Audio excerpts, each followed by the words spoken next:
In this event, there are two main aspects, practical and conceptual. On the practical side, you'll be making a battery or some other sustainable power source that produces electricity. To do well in this event, you should be regularly testing and revising your design. This year, we were asked to create a low-mass wet cell battery that could produce an adjustable amount of voltage between 2.5 and 5 volts. This was our first design. We used an ice cube tray, copper and iron electrodes, and we have 6 cells filled with vinegar.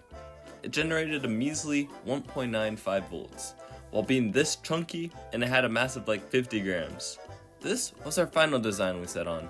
We used a container with honeycomb surfaces to reduce the mass. We had each cell in a small Ziploc bag in order to have more electrolytes cover more surface area of the electrodes, while having less liquid. This design generated 1.13 volts per cell. Even though that might not seem too crazy, it was a big improvement from where we started. So yeah, we did a lot of testing, revising, and redesigning to get to this point. However, there's more to it if you want to place. Make sure to deeply read through, understand, and follow all the rules. There are many small things about our battery design that we got dinged on throughout the year, and it was because we just weren't careful enough about following the rules. Additionally, even if your device itself isn't that good, you can actually get a pretty decent score just by simply following all the rules. But aside from all of this, most importantly, if you actually want to succeed, you're going to need to understand the concept behind how the practical device that you're creating actually works. Which now brings us on to the second aspect of sustainability. In addition to general conceptual questions about batteries, we also get a lot of questions on environmental sustainability. These focus on how humans impact the environment, such as this. Sustainable tests can be either very long, so about 70 questions, or very short, so about 20 questions. Either way, you should split up the test and only collaborate on questions that are really difficult. That way, your group can get at least some points.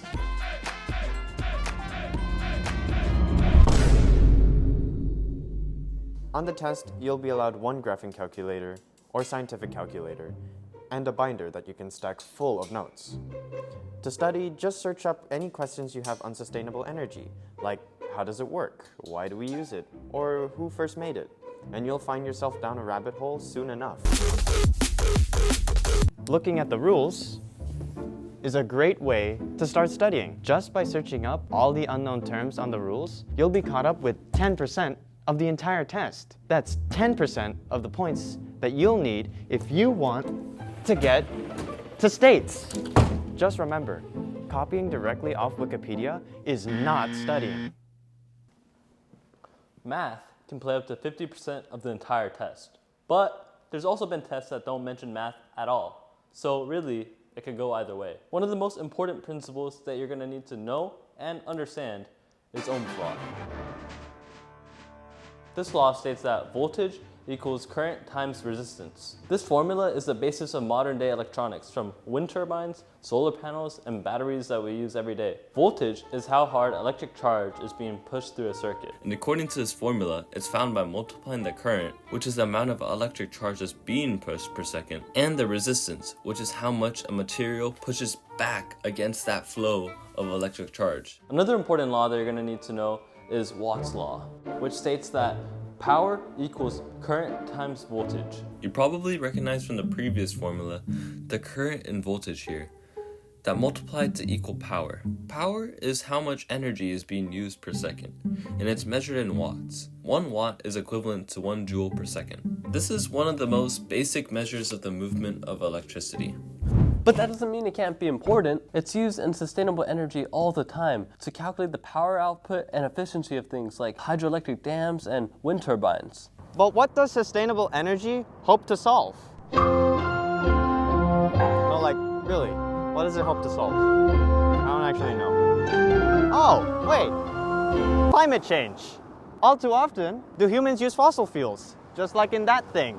But what are fossil fuels? Fossil fuels are made from living organisms that were compacted over hundreds of millions of years since the Mesozoic era. But what were these living things?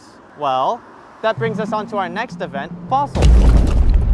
Like the name suggests, this event is all about fossils. You'll have to identify and answer questions about the species the fossils are of. You'll also have to know some history and some major events that the fossils are from. For one of the most important events, we must go back 2.4 billion years ago.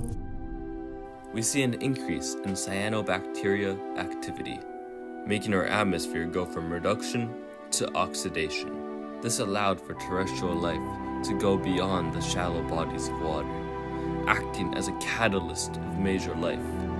This is known as the Great Oxygenation Event. Now for this next event, we must move forward 1.9 billion years. A time where there is a huge growth of life. We start to notice oxygen levels increase from another influx of cyanobacteria. We notice a surge of calcium in the ocean from oceanic volcanoes, and we also see creatures beginning to gain vision. And this all contributed to the rapid evolution of marine life, known as the Cambrian explosion.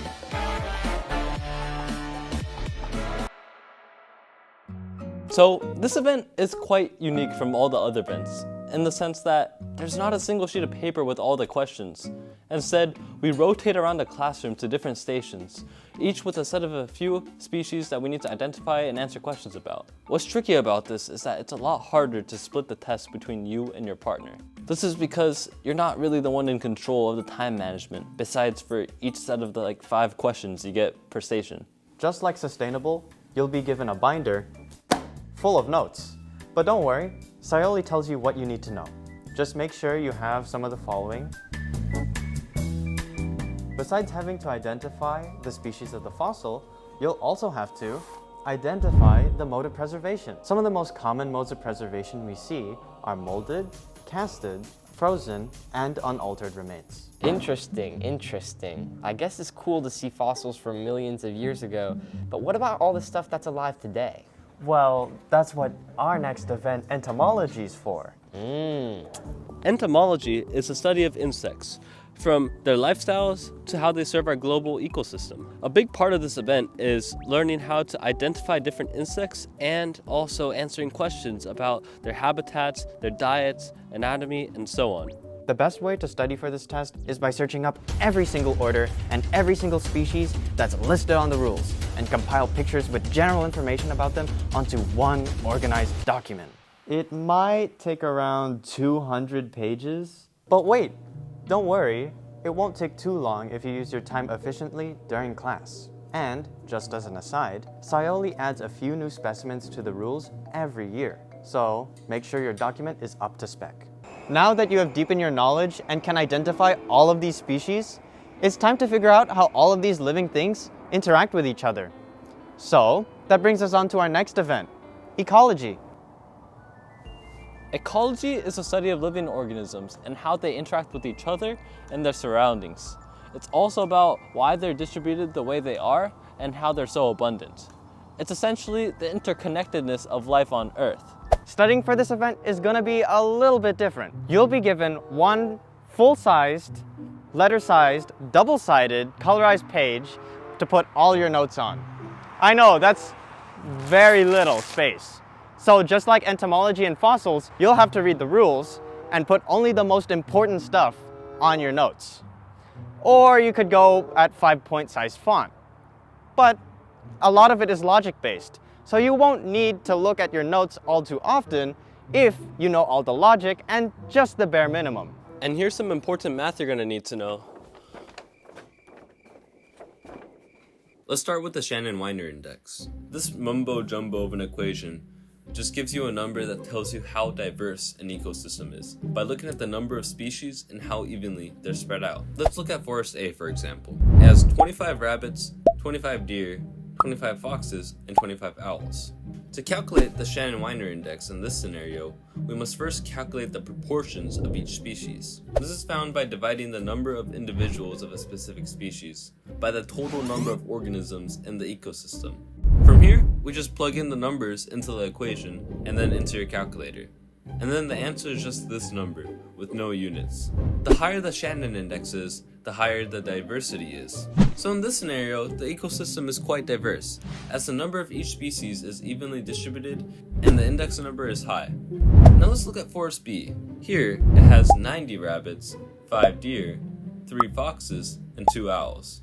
So let's try calculating the Shannon-Weiner index again. But first, we must find the proportion of each species. Since there's still 100 animals in total, we must divide each group by 100. Now, putting this all into the equation, we get this large number. Comparing this index value to Forest A, it is much lower. So, in this scenario, the ecosystem is less diverse.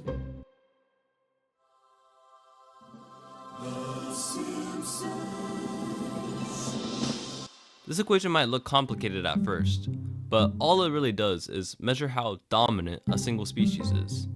It does this by calculating the likelihood of two random individuals in an ecosystem to be of the same species. The higher the number, the higher the chance. And if it's high, that means one species is dominating the ecosystem, which will result in a low diversity, or vice versa. In this equation, little n represents the number of individuals of a species, represented by I, and big N is the total number of all the individuals from all the different species combined. So let's bring back Forest B and try using this equation. So if we want to calculate the diversity of this Forest B, the first thing that we must do is calculate the total number of individuals, which is still 100 because it's the same forest that we used last time. Now all that's left to do is just plug in the values into the equation. And then you just plug it into your calculator again, and then you get this big number, and then that's the answer. But keep in mind that the answer is going to be somewhere between 0 and 1. So if you get anything higher or negative, you gotta double check your math. And because this answer is closer to 0, this forest, once again, has proven to have a low diversity. Now, finally, for the last two on the list, the doubling times. These just calculate how long it takes for something to double in some way, like size, amount, or population. The exact doubling time, where t is time in r's growth rate as a decimal, gives the exact time it takes to double. But it usually takes a lot of time to use, so instead we can use approximate doubling time. This one uses a shortcut called the 70% rule, where you can divide 70 by the percentage of the growth rate. It works best with small growth rates under 15%. But math isn't all you need to know for ecology. Ecology has some pretty important principles that you'll need to know if you want to be successful. One of them is Gauss's law. Gauss's law says that two species cannot coexist in the same place. So if me and my friend were in one place and we were fighting over a hamburger, well, we'd fight over the hamburger. So it's kind of one niche, one species. There cannot really be two species and one niche. This leads to competition. Types of competition include interspecific and intraspecific.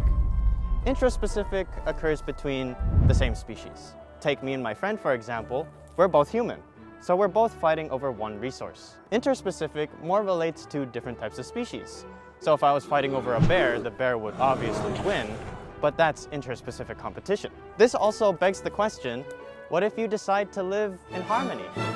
That's where resource partitioning comes in. Resource partitioning is when you and a different species decide to cooperate. So maybe instead of my friend and I fighting over a hamburger, I get the hamburger in the morning, he gets the hamburger in the evening. Now we have the different trophic levels. Trophic levels are basically like the food chain. It shows the process of who eats who in a given ecosystem. There's also a varying amount of levels in each of these ecosystems. The first trophic level will always exist. This is because they're the producers. They make their own food from the sunlight. Think about plants and algae. The second trophic level will also always exist. This is because they're the primary consumers of these producers. Think about herbivores like gorillas and brachiosauruses. The third trophic level are the secondary consumers. They're the carnivores that eat the herbivores. Think about lions that eat the gorillas. The fourth trophic level are the tertiary consumers. They're the carnivores that eat the other carnivores. Think about the lions that eat the zebras. That's an actual example this time. The fifth trophic level are the quaternary consumers. They're typically the apex predators of the ecosystem. They usually have no natural predators that predate them in the ecosystem. Think about the lions again. It's important to remember that not every ecosystem has all 5 levels. Some may only have 4, 3, or even 2. It all depends on the available energy, which is really just food, and the complexity of these ecosystems.